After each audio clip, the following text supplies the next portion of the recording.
Chodesh Tov, everybody. We are continuing on our study of Eruvin. We are on the bottom of Daf Tzadi 10 Amud Bet at the Mishnah. We are going to be discussing a little bit about trees and how it relates to Eruvin in regards to the various parts of it and Rishuyot. And here we go. So, Ilan Shayam Mesech al haaretz im ein gufo goa min haaretz shoshat tvachim tatlin tachtav. So if we have a tree, here we go. Let me share the photo because that'll definitely be helpful.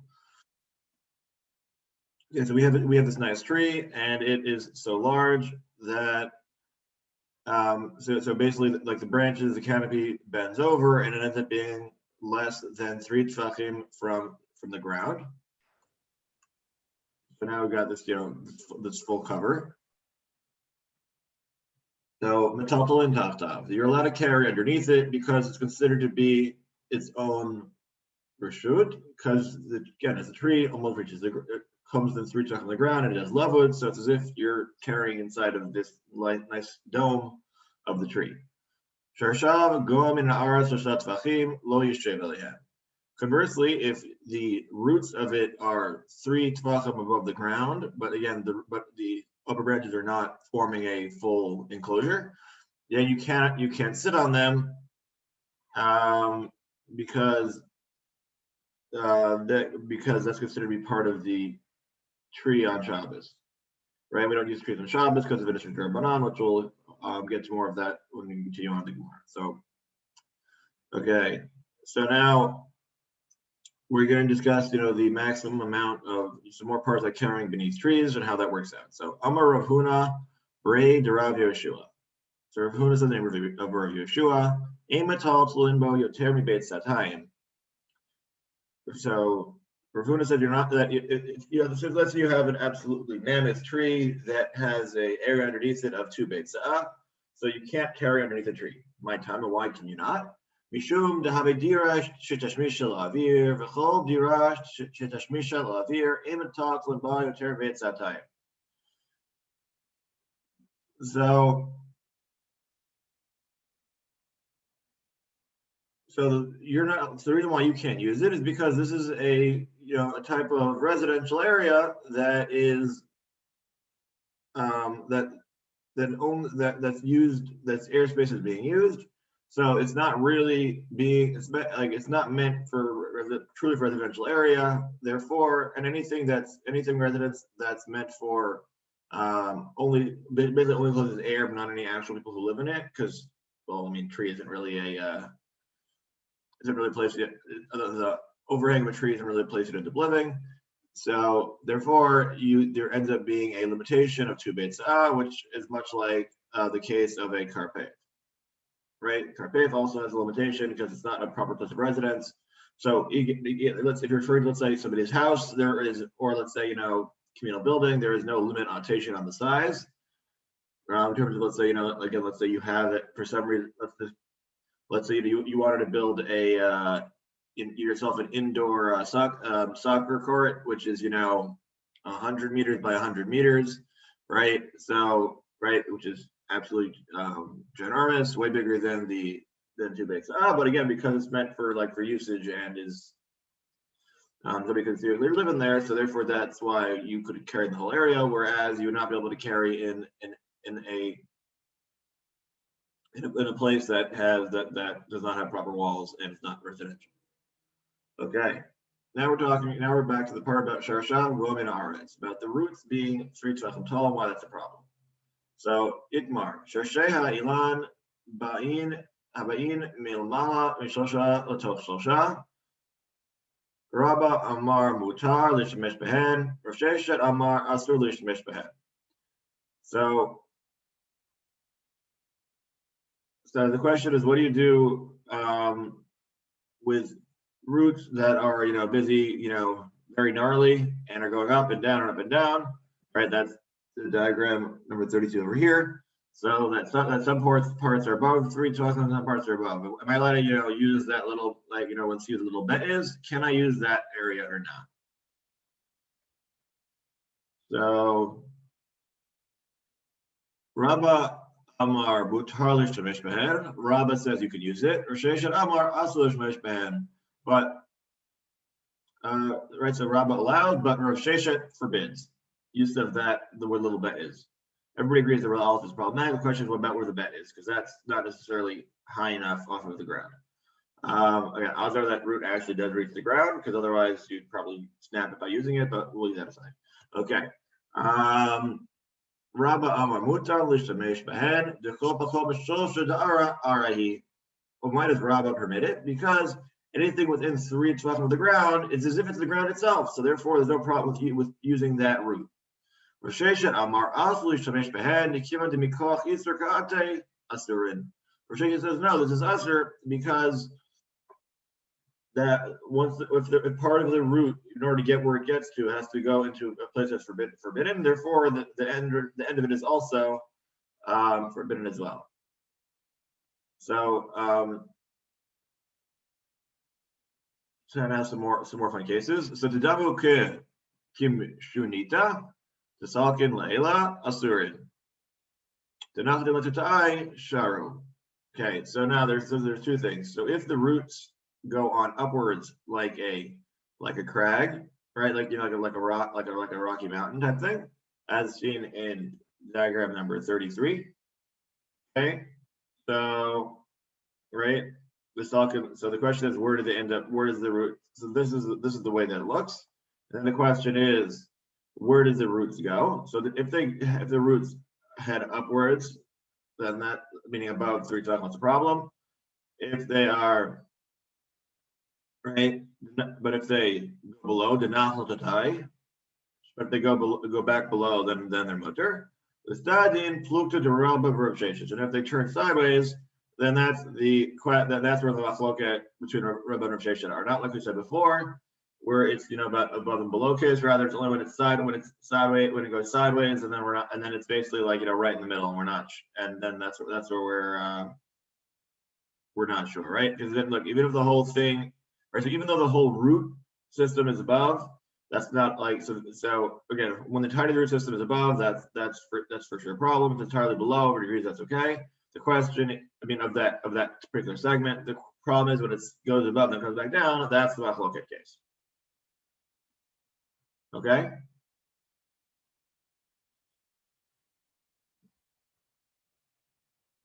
So, v'chein anigra, v'chein b'keren zavin. Similarly, we run into similar issues by the tree that's growing inside of the ditch or in a corner between 2 walls.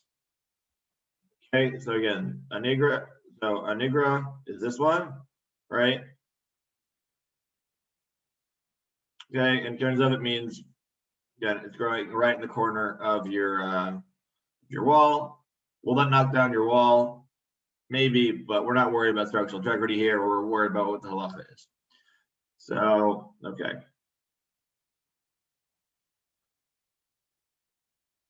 So, right. So, again, so all those things, the question is at which point, again, are you letting the area lower to the ground? The question is, with it, again, machloka comes down to the area, again, things that are below 3 tvachim, my breakage is fine. The question is for parts that are above and both below, what do you do with that?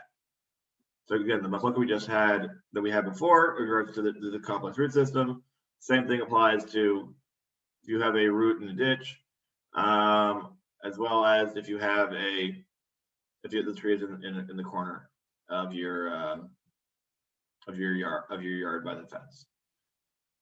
So again, as far as which tree this most likely is, odds are the tree is probably I would wager it's most likely an olive tree, because those tend to be the most gnarled root systems that I've ever seen. So if I had to bet, that's the tree that's the one that slowly comes up in. But again, we'll get into other types of trees in just a moment. So who dikla dehavla baye? Dehave salik beipuma. So Abaye had a palm tree, and it grew right on through his roof. So I don't know if you've ever I've actually seen people who do this deliberately in Israel, like in order to make because they want their house to look exotic, so they actually did plant a palm tree in the middle of their house. I'm just saying. It's a thing, right? So then, right, again, it's not a problem because it's not chulkan goyim because they didn't plant a fir tree, they planted a palm tree, so therefore it's mutter. So yeah. Anyways, so okay, so this happened, right? He's got a tree in the middle of his living room going through his roof. So Atlak Medrash of Yosef Usharale. So he asked Rav Yosef, like, am I allowed to use parts of it that are like sticking out? It's like, can I sit on it? Can I put my stuff on it or not on Shabbos? And he said, if it's below 3 tvachim, you can. Similarly. So Omar Rav Acha Bar Tachlifa Deshar Alach Karaba Shar Alach. So the question is, when he permitted, to what extent? So Rabbi Tachlifa said to Baye, when he permitted to you, he must have permitted it like Rabbah, who allows it. If it goes in two directions, meaning even though the tree will be above as well, we say that again, the parts that end up extending back downwards, you're still allowed to use. So Shita, isn't that obvious that's how we permitted it? Because if not, like you wouldn't be allowed to use the tree at all, because the whole tree is going all the way on up. So Ma'odatema, Afiler Sheshik, Beta command the Malidami, Lishtamesh, Paco Mashlosha, Stamochlagag, Kamash Milan. No, so the answer is that you may have thought it's different. Why? Because we have general law that we view a house as if it's filled in for purposes of distance from the ground. Right, so we don't differentiate between like love it and not love it and everything else inside of a home. Right, we say the whole we view it as if you filled the whole area with stuff, and therefore the question then comes: can you use the area by the roof or not? So you may think that the Rosh should agree that you could apply love it also towards the roof. So here it's saying no, that Rosh is only going to agree to allow you to use the 3 tvachim lowest to the ground if it doesn't go above and below. Okay, so now we're going back to explain what's going on with back in our Mishnah. So it's not Sharashav Gohim and Aretz Shoshat Tvachim Lo Yeshev Alihan. You have these roots that are 3 tvachim tall. You should not sit on them. So Hechi Dami. So now we're trying to figure out. Well, okay, so now exactly what case is their Mishnah referring to? Either low hadre kaifi pshita. If they don't end up, if they don't bend over again. So and then that's it. So it's just a little stump less than 3 tvachim. Then obviously that's much. Alav afagav the hadre kaifi. So maybe you're saying that even if it bends back up and down. So maybe that's the case. So then we said here, there's more than 3, you can't sit on it. So then the question is, so does that part of the Mishnah, is that like Rabbah or is that like Rosh Hashanah? Right. So which one is it? Let's go back on up to see to those cases. Sorry. Right. So which one is it? Right. Is it the case where is it us or only if it's manages to stay up the whole way through, or is it even if it comes back down to the ground? So lo the olam the hadre kaifi. Now really, the case where it's for sure us there is where it didn't bend back down to the ground. Therefore, it's teaching us that even though part of it is leveled back to the ground at the end, it's still forbidden to sit on it. So, which seems to be in accordance with Rosh Hashanah's opposed to Rabbah's opinion. So, okay. So now we're once we're talking about trees, we're gonna get all of our tree brights out of the way. So Tana Rabbanan.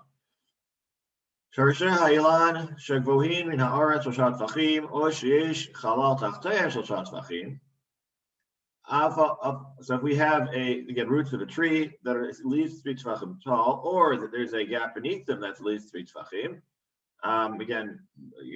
Even if it's like the main part of the tree. Any part of the tree where there's either 3 tvachim tall or there's a gap beneath it of 3 tvachim. Even though one part of it is considered to be level to the ground.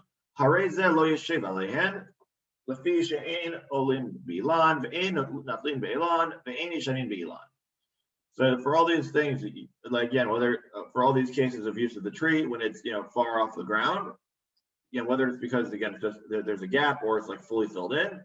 Think like the base of a again difference between, let's say, a thick oak tree's roots that like something's wide at the base and you could like really sit on it versus versus the olive tree, which is just super gnarled and there's huge gap underneath it. So the difference between those two types of trees, right? So both those are considered to be a problem. You can't sit on them, you can't climb on them, and you can't hang on it or even lean on it. So so now we're gonna and then the Beit continues.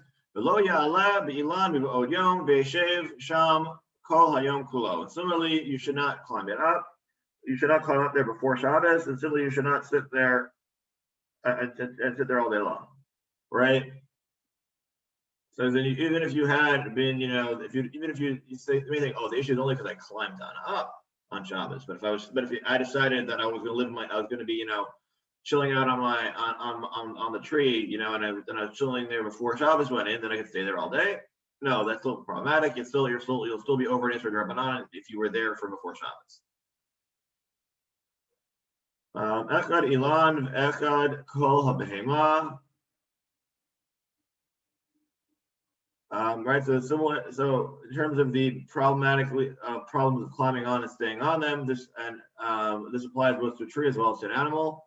Meaning both of those cases are Asur B'Drabanan. So if you've been on the animal for Shabbos, you should get off the animal now. Avalvor Siach Umara V'Gader, but if you're referring to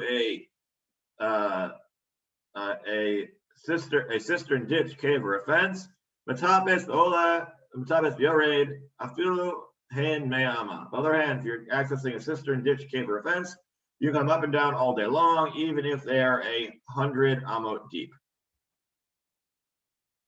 Do you have a picture of those guys? Okay.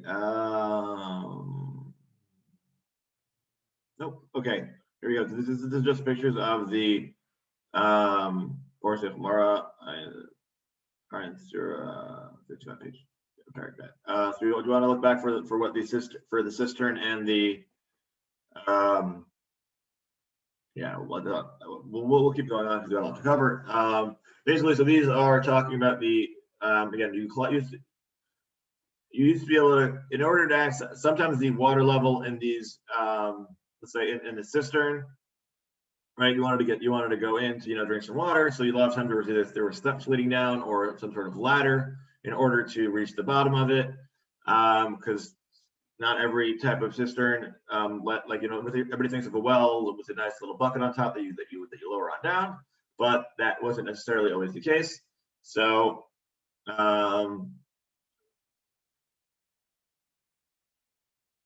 so depending on the circumstance, right? So again, so we're saying that it's not that it's usher to climb on Shabbos. It's that it's usher to climb on trees on Shabbos or on animals on Shabbos. So if you're deciding, if you wanted to go rock climb, again, assuming that it's safe, you're not going to fall to your death. But if you wanted to go rock climbing on Shabbos, that's not usher. But if you wanted to go tree climbing, that would be usher because you're using a tree. So if you wanted to, for some reason, you wanted to go climb an animal that you could actually climb without crushing it to death. If you wanted to climb an elephant or climb onto a horse, right? Yeah. The problem is you're getting onto the animal, not the act of climbing. It's the fact that's what you're climbing onto is the problem. So if you decide to go for a nice Shabbos hike, so you can let your kids climb up on the nice boulder you find, but they can't climb up on the gnarled tree that you find. Okay. So tanichada im alam mutar lered, tanichada asur lered. So I'm talking about if you climbed up onto the tree, if you happen to have if you climbed up the Isser, right, or you're there before Shabbos, are you allowed to come back down? So one Tana says you can, and one says that you can't. Lo kasha kame bodyom kan mishkashecha. So the answer is different. That if you were up there already, right, you shouldn't remain there. So that if you were there beforehand, right, we'll let you come down. But if you decided to climb up on Shabbos, then we're going to make you sit in the tree all Shabbos long, so you don't violate it getting down into. So you'd literally a cat stuck in the tree all Shabbos, which would probably not be so much fun. So the Beit ema havaha mishecha shecha lo kashya kan b'shogeg kan b'mezid. Alternatively, you can say that maybe they both happened after Shabbos. One of those where you absentmindedly wound up walking up a tree, and then you're like, uh-oh. Versus you decided to climb it up on purpose, or you climb it on purpose, that's a problem. So the Beit ema, alternatively, havaha b'shogeg. So maybe they're both cases where you didn't intend to climb on up. What's the machloket then? The halcha bekansu shogeg achumed kamiflagi. They're arguing whether or not the Chachamim made a knas, a fine midrabanan, that if you happen to wind up on top of the tree, we will make you. Will we make you have to stay up there or not? Mar savar kansinan, or mar savar lo kansinan. Right, so one opinion says that the Chachamim, gave you a fine saying you're stuck there on Shabbos, and one said no, that's not a fine that we need to enforce. Nobody's going to do that on purpose. Like, why? Yeah. Okay. Amar Rav Huna Breder Rav Yoshua. Ketanai. Rav Huna, the son of Rav Yoshua, says this is parallel to another machloket Tanaim. So, and what is that machloket? Nitanim b'matana achat shitavu b'nitanim matana achat. So if we have two different korbanot that are supposed to be each have one sprinkling onto the Beit onto the mizbeach in the Beit Midrash, right? Mizbeach hanachoshet, right? So that if it's on the the altar in the courtyard that's got the nice ramp leading up to it, so that one. So for that, for that mizbeach, so what happens if right? So you're supposed to, so many korbanot have it part of the process. You're supposed to sprinkle them on the mizbeach. So here so the question is, so some of them were required one sprinkling, and some were required two, and then let's say they got mixed together. So the question is, how many sprinklings do you end up doing, right? So if we have if you have one that requires one sprinkling with a korban that requires only one sprinkling, then you not know matana achat. And similarly, then you only do one sprinkling. And similarly, matan arba. If there's two different korbanot that each require 4 sprinklings for it, right? And which is really shtei matanot shein arba typically. That would mean that it's either one sprinkling meaning on one side. Alternatively, the other typically have, we say 4 sprinklings, you really mean 2 that are 4 because you sprinkle it out the corners. So that way it ends up working out to being 4. That's a little bit of a coaching review. So right. So again, assuming that there's two korbanot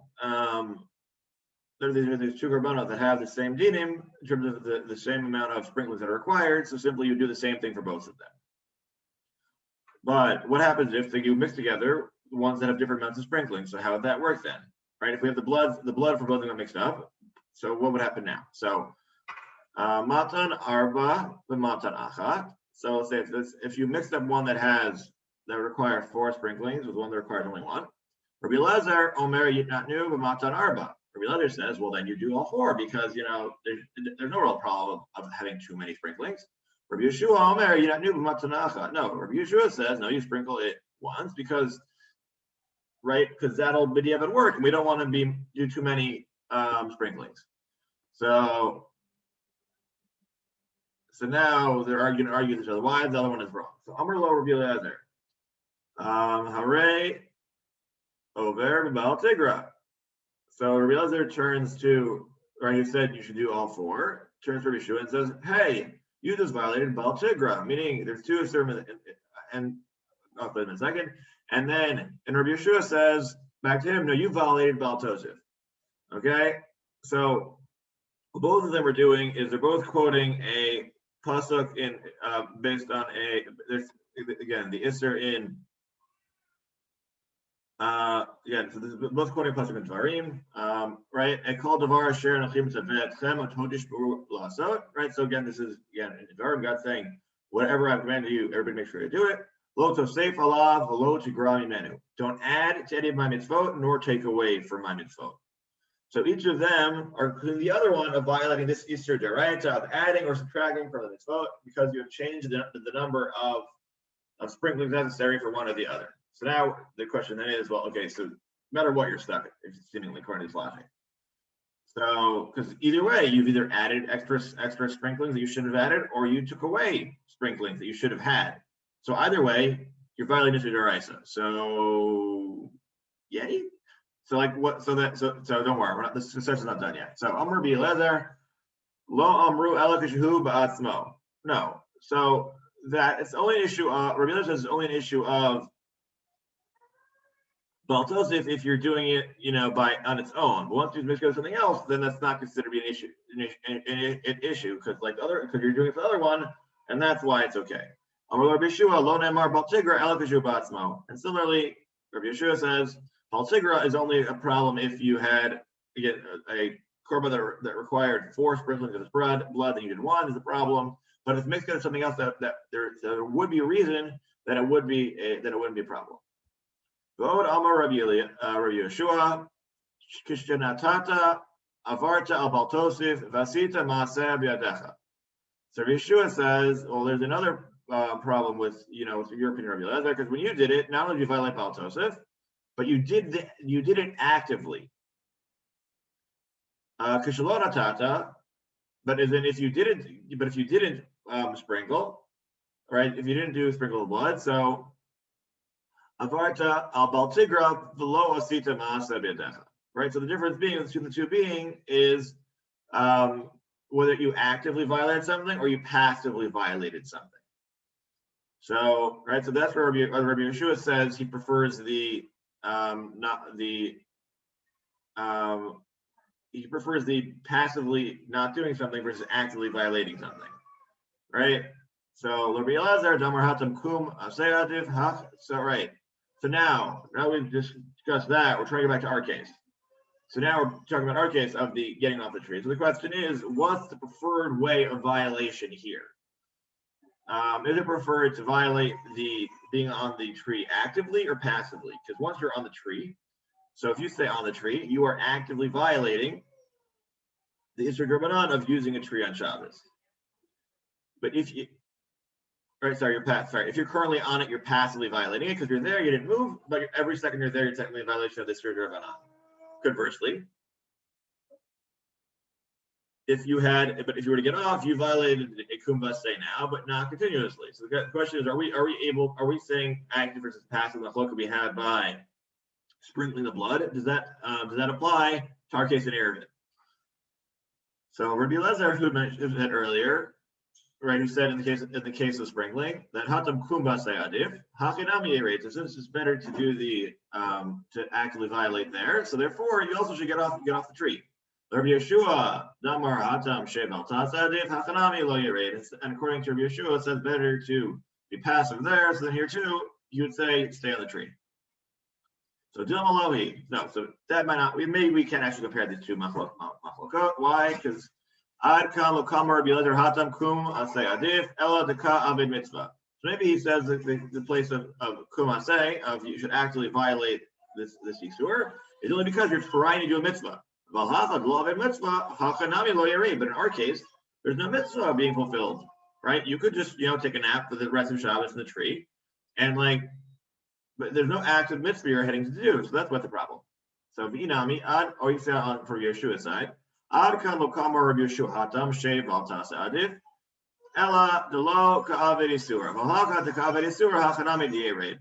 No, but you also say for Yeshua's other thing is that there he said, shave al tasa, and that's because you're not actively in violation of anything. But in our case, when you're on the tree, every second you're on the tree, you're in violation of the Drabanan. So maybe you say you should get off of it because it's not just a one-time thing; it's a continuous thing that you're, in violation of. So therefore, we don't necessarily have a conclusion of whether or not that machloket lines up with our machloket here in Eruvin. Okay, Tanichada. Ilan la v'achad ilan yavesh. So now, whether we have a moist tree, meaning a meaning a young tree versus a yavesh, meaning an old tree. Tanya ida b'medu or morim b'lach al yavesh mutar. Right. So then we say there's a difference between you're allowed to climb up a moist green one, but not with a dry one. Sorry, you can climb up the dry one, but not the moist one. Now we're trying to figure out why is there a difference. Right. So Amar Rav Yehuda lo kashya kan begizo machliv kan v'she'en gizo machliv. So what is the machloket? Is in the right. So then the question is whether or not if you were to cut off part of the stump, will and like meaning if you while you're climbing it breaks, would new stuff grow or not? So now we're trying to see is like then so that could differentiate between the two of them, right? So the moist the one that we consider loss on a problem is because if I break the tree at all, it'll grow back, and therefore I'm causing the tree to grow on shop, which is Isser D'Oraisa, and that's why I can't do it Midrabanan. But on the other hand, if the tree is already, not if something accidentally breaks off, like nothing's gonna happen, then that should be fine. So it gives them Mazliv. Yavesh currently. Wait a minute, but don't you call? How could you call a tree whose sun sends out new growth dry? Alokasha kani motzama kani motzama. That's not what they're referring to. Rather, it's talking about during the summer, one's during the winter months, right? Rainy season versus the dry season, because depending on which one it is, that's what Yavesh and Loss meant. Not anything to do with the tree, just times of the year. So now the question then is, right? So but then the problem is that in the summer, the problem with the dry tree is that you might cause the fruit to fall off by doing so. But the lake rather must be the case where this tree has no fruit. Wait, but aren't you not cause some branches while you climb? Biggie dude. Rather, the case is that you're climbing the base of a tree without any branches. Right? So again, so it means that you're currently climbing, putting your arms around a tree and climbing it, but there's nothing at all that you could possibly knock off by climbing. And that's what we're talking about. Ini, is this really so? That's what we're talking about. So, but didn't Rav go to the place called Absatya, and then he said you can't climb up the tree that has no branches either, right? The fully trimmed tree on the sides, right? So then, like even in that place, you can't climb. So Rav Bika Matzah Bagadar Bagadar. No, so the answer is that you're right. It wasn't really us. They're just Rav found a place where like people were like everybody was climbing the trees in this fashion, and therefore he decided that people are going to end up climbing other trees as well. So he said, you know what, no tree climbing because we don't want anybody accidentally violating anything, because you'll say, oh, I used to climb trees, therefore this tree is good too. So therefore he said, too dangerous, no tree climbing. Halachically dangerous, not dangerous in terms of that you'll fall down, because of course they're all good climbers. That's not a worry. Okay, so Amar Rabbi Bar Abba Amar Rabbi Yasi Asur Adam Shehalech Al Gabei Asadim B'Shabbat Mishum Shenemar the Atz Reglaim Kote. Rabbi Ami quotes Rabbi Yasi saying that you're not allowed to walk on grass on Shabbos, because the pasuk that says who hastens his sins, meaning so i.e. if you end up walking on grass on Shabbos, that's asur. Okay, so therefore all of us who have nice backyards, I'm sorry, but you shouldn't have done that. Tanikada mutar lelech al gabe asadim b'Shabbat v'tanida chasor. So right, so then we have another opinion that says that one says you can walk, one says you can't. So lo kasha habalachim habivesh. The question is, are we referring to grass that's dry, that's wet versus dry, right? So then if it's wet, the problem is that you might uproot it and then unknowingly violate what's there. But if it's dry, there's no problem. Both cases are where it's dry. Or you could say that's referring to walking on in the summer on grasses, and therefore the question is, in the summer you might dislodge some seeds, and that's going to be the problem. But in the rainy months, that's not a problem because there isn't any seeds to dislodge. So therefore, you won't be violating the Isser of Zoreh on Shabbos of planting. So vi by ema hava hava motachama, or you can say no. This is both during the summer where and what's the question? Right? And the question is, the question is, when are you going to uproot more of the grass? Right? The question is, are you wearing shoes or are you barefoot? So if you're barefoot, you will, barefoot, you'll simply caught to your toes, and that'll be a problem. But if you're wearing shoes, like you're not going to uproot anything. Or you say both the answer both are where you're wearing shoes. Lo kasha hadi leukse had leukse. So no, the thing is that no, the question is only problem is if you're wearing shoes that have spikes, right? So again, no wearing cleats on Shabbos, but your normal shoes are fine. So vi by nema hava to eat leukse, or say no, both cases you're wearing shoes with spikes. Had eat le shracha, had le shracha. Right. The question is whether or not the grass is long entangled, and therefore you'll get caught in the shoe that has the spikes versus not. Okay. And since the halacha falls to Shimon and all those places, it's mutar as long as you didn't intend for anything to be uprooted. For whether or not we let you nowadays use cleats on Shabbos, that's a discussion for another time. We're running out of time. Typical, I'm pretty sure, fairly certain that it's viewed as being forbidden. Exactly why, I'll have to get back to you on that one.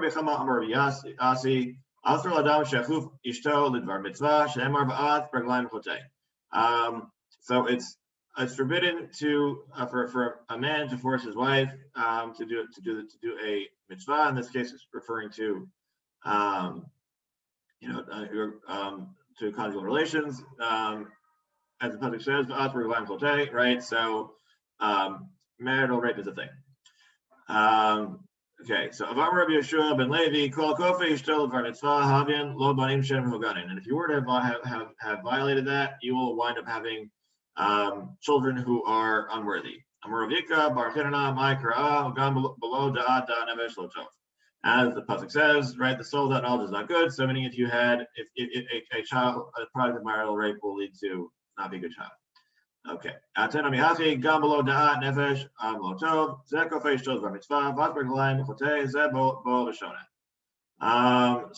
when it's referring to, so this pasuk.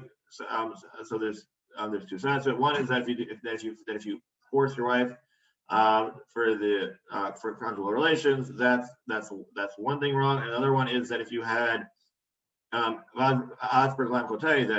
who hates the sins, that's again it sounds like sounds like thorns. So therefore that's the problem. If you were to have relations in a painful fashion for your wife, that'd be a problem as well. Is this really so? Wait, so now you got a problem. The Yivol Yishna, the problem that seems to be the case that Rava says that you're supposed to having relations multiple times with your wife by repeating the act tends to be positive. So what's going on here? No, they're referring to the question comes down to is your wife on board with what you're doing or not? If you're repeating it against her will, it's not the problem. If you're repeating it while your wife is interested, then that will lead to having male sons. Yeah. Okay. Amar Rabbi Shmuel Bar Nachmani Amar Rabbi Yochanan. So Rabbi Shmuel Bar Nachmani says that a woman who demands of her husband that he fulfill her conjugal rights, they will have children that were even greater than the generation of Moshe Rabbeinu.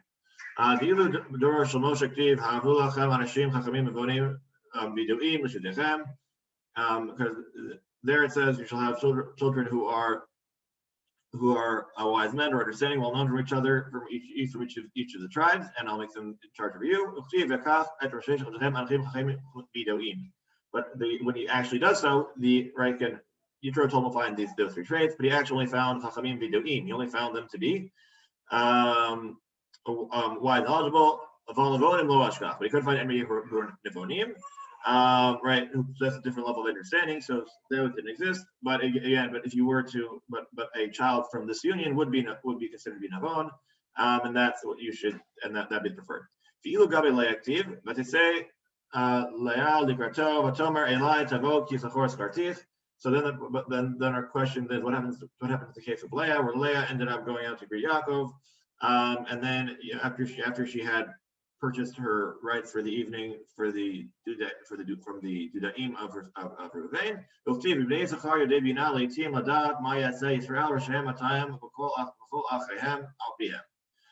And similarly, we see that her demanding of saying Yaakov, that's my turn. We see tonight is that's why we see in the Eruvin that from her child that came from the local union, which is Yisachar. They were men of understanding who taught Israel what to do, and there were 200 of them, and all of their brothers listened to their commands. In Israel, so but wait, is this really the case? But didn't we have to say there's 10 curses that were given to Chava? What were they? Allah Isha Amar Harbe. So we say when you say that you will have many children, so or multiply many. So elu shtei damim, echad dam nida, echad dam chulin. There's two pains that a woman has, menstrual blood as well as virginal blood. Itzvanech, zet sargdol banim. And itzvanech from that pasuk in Bereshit is what is her pain? That is the pain she gets from childbirth. Veheronech, zet sar hibor, and the pain from pregnancy is the pain of the growing fetus inside of her. And then the pain when you functionally give birth is childbirth itself. Sorry, Itzvanech then was the pain of when the women have to be the primary raisers of children. Then and your daughter speaks to your husband. This means that a woman will be clinging to her husband as he's heading out to the journey, but it's too shy to admit so. This implies that the woman will only be able to voice her desire because of religion in her heart, but not be able to say and not be able to say with her lips, whereas a man will be able to express his desires. And apparently, the fact the woman doesn't request is something good. So the Gemara answers, what's the solution to this? Is that means that the woman should make it clear to the husband, not necessarily overtly, but again subtly, and the husband will get the hint because men aren't that dumb, but they might be. Anyways, Hani Shiva in Hagan. Wait, we only counted 7 curses. Right, there were the other 3. So Kiat Rabimi, Atufa Kavel, Nuta Mikol Adam, V'chamush Abet Asuri. Rather, the 3 other ones is that a woman is wrapped like a mourning, means she has to cover her head once she's married. The other one is that she is ostracized from other people because she tends to be the kid all the time. The V'chamush Abet Asurin is because she is locked in the house all the time. So her house is her prison in multiple senses. So what do you mean by my manudibik called? What do you mean that she is ostracized from all people? You can say they should be yichud. But men are also forbidden in yichud. Ela de asiri lebei trei. Rather, it means because a woman is only allowed to have one husband, whereas a man is allowed to have 2 wives. Yeah. Okay. Sorry for running through this last bit. Just going to try to get to the end of the daf. So going to tell them a gadel se'ar klilit. So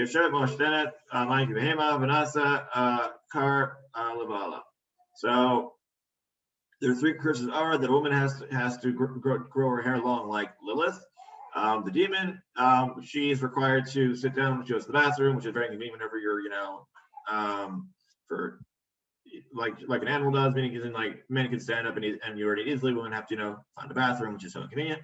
And similarly, Vanessa called Bala, and also she ends up serving as a pillow for her husband, in terms of the at night. So the Idach, Hani Shabbat, wait, why is that? Why are those all bad things? Like I thought those are, like things that are positions that are in order to not hurt her and are often considered to be more pleasant because again, it's more pleasant to sit down than while standing up. So what's the case then?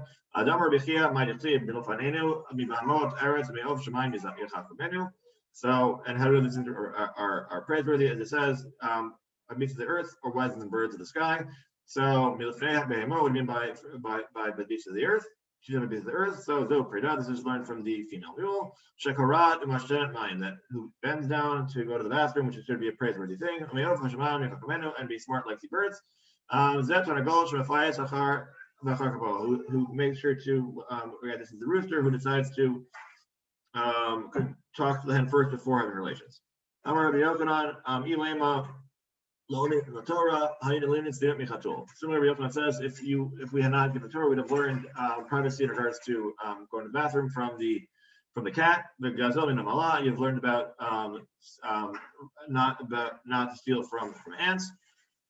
Arya Miona, and learned about populations from the dove, because again, doves will mate for life.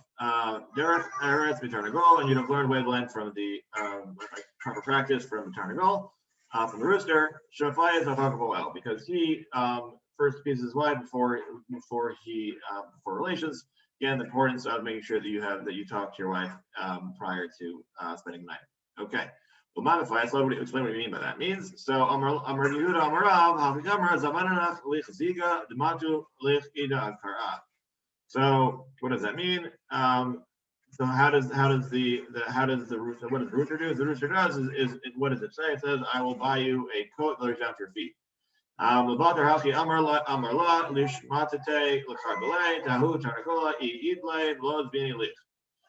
So then afterwards, the rooster says, "May the crest of this rooster fall off if